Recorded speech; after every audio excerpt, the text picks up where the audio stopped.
वळूयात पुढच्या बातमीकडे। येणाऱ्या अधिवेशनात दंगलबाज शिवाजी आणि शिवाजी कोण होता या पुस्तकावर बंदी घालण्याची मागणी करणार असल्याचं शिवसेनेचे आमदार संजय गायकवाडांनी म्हटलंय।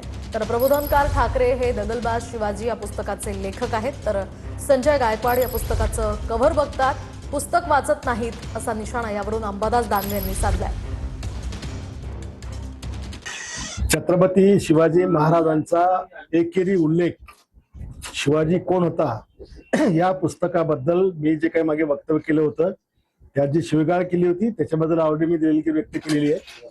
आणि ह्या पुढेही छत्रपती शिवाजी महाराजांचा अपमान करणाराचा कोणी विषय असेल, मी त्या भूमिकेवर कायमचा ठाम आहे। येणाऱ्या विधानसभेत सुद्धा मी दंगलबाज शिवाजी असतील, शिवाजी कोण होते पुस्तकं असतील, या सगळ्या पुस्तकावर माननीय मुख्यमंत्री महोदयांना बंदी आणण्याकरता मी सभागृहास विनंती करेल। तो विषय मात्र राहणारच आहे। या अनुषंगाने जे काही कोर्टाने काही आदेश दिले त्यांचा मी आदर करतो, सन्मान करतो आणि पोलिसांना जे काही तपासामध्ये मदत लागेल ते मी करण्यास तयार आहे।